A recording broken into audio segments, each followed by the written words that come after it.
Maintenant, je vous présente Madame Elly Pradervand. Elly Pradervand est le fondateur et directeur exécutif de la Fondation du Sommet mondial des femmes, une fondation suisse, ainsi qu'un réseau international ayant un statut consultatif aux Nations Unies et est au service de la mise en œuvre des femmes et des droits des enfants, et ainsi que le programme de développement des Nations Unies. Active depuis plus de 30 ans de plaidoyer et d'éducation au développement, Madame Pradervand a réalisé de nombreux programmes pour aider à créer la puissance pour le changement et la promotion des femmes et des enfants, qui doivent primer dans toutes les décisions mondiales. Madame.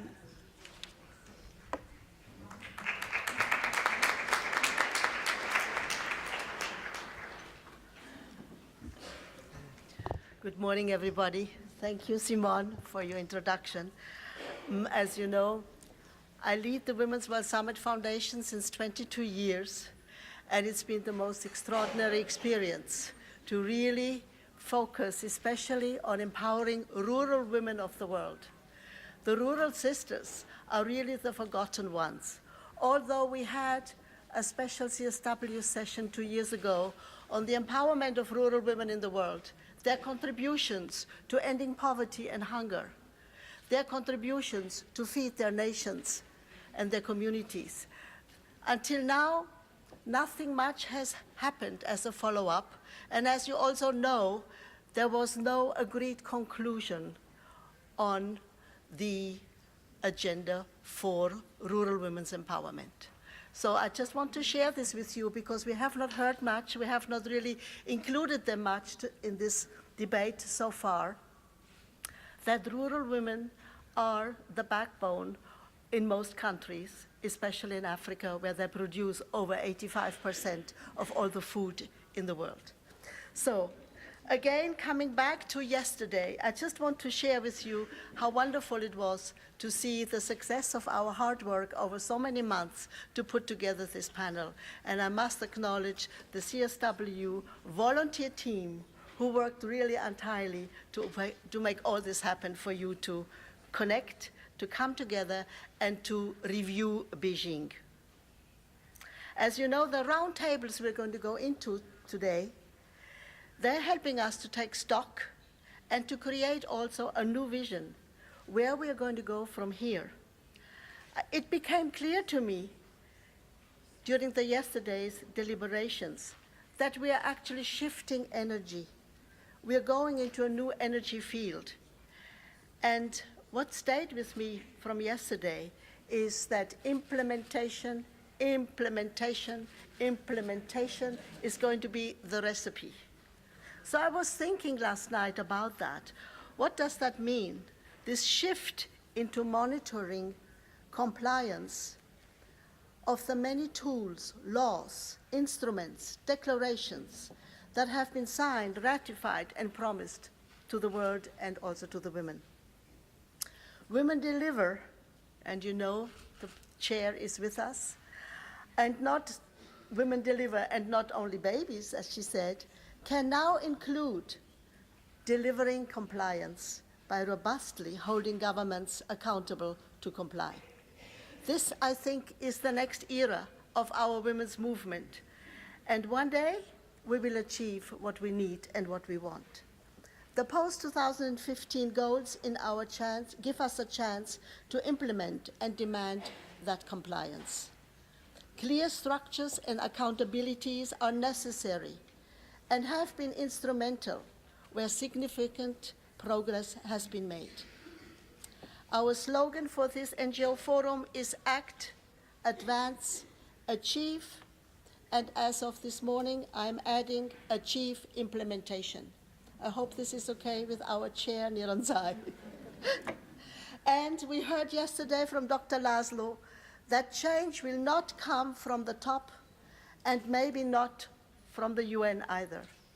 That change will come from civil society actors on the periphery of power that will drive the change to the center. Dr. Laszlo called us the hopeful monsters. And that label is fine with me. I have no problem being called a hopeful monster.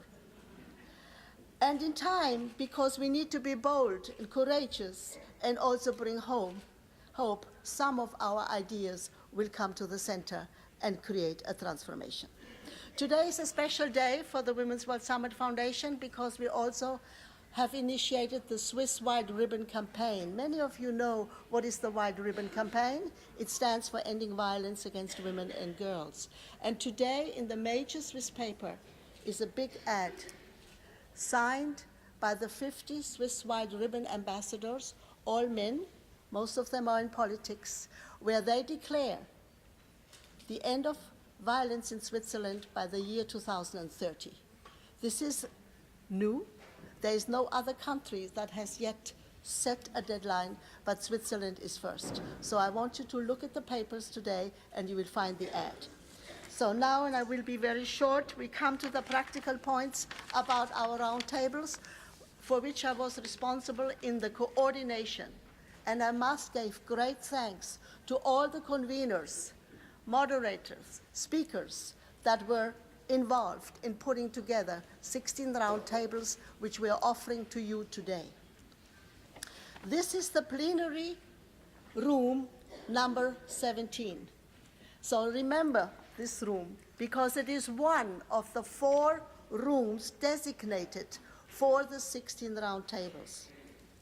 As you can see in your handbook, all the programs of roundtables have a special room number. Right next to this plenary room is room 23. So it's just across the hall, no hassle to get there. But there are 2 other rooms, room 9 and room 11, and these are all in Roman numbers, because when the UN was created, 65 years ago, we worked in Roman numbers, so we're stuck with that. So room 9 and room 11 are on the 3rd floor, and there will be volunteers who will help you find that room if you choose to go to a roundtable on the 3rd floor. Each room will have a panel for conveners, moderators, speakers, and rapporteurs.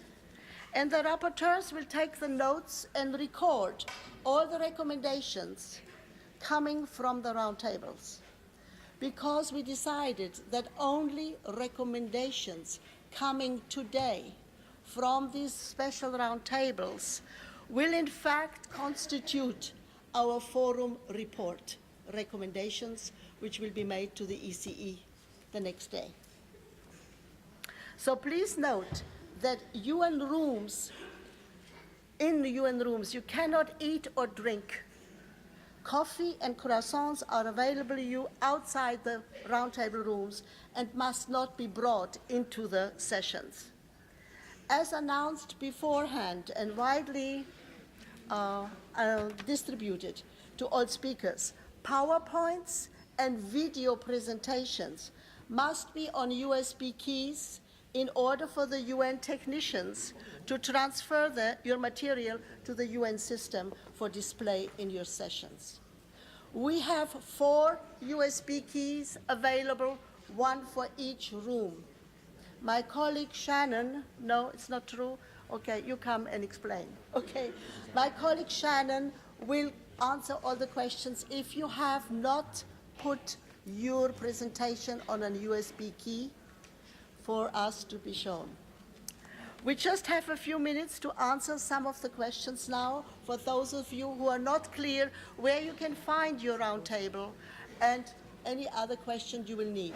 And please remember, each roundtable is 1 hour and a half with about 4, maximum 5 speakers each, and they have no more than 10 minutes to speak, because we want to leave 30 minutes for the interactive dialogue to collect your recommendations and your ideas and your innovations to be presented in our report. Moderators are requested to ensure the time management of these roundtables so that every speaker has the time to share with the participants. A handout will allow for a written recommendation in case you do not have a chance to speak, because we have a big number in each room. So right after this, we will have 4 roundtables beginning in one room. For example, the roundtable on poverty will be across the hall, and the others you find in your room, and follow the volunteers that will take you to the rooms you have selected. So that's all. Thank you very much. And again, a wonderful day. And we see you later on this evening. I don't know if there's a plenary, or tomorrow morning. Thank you.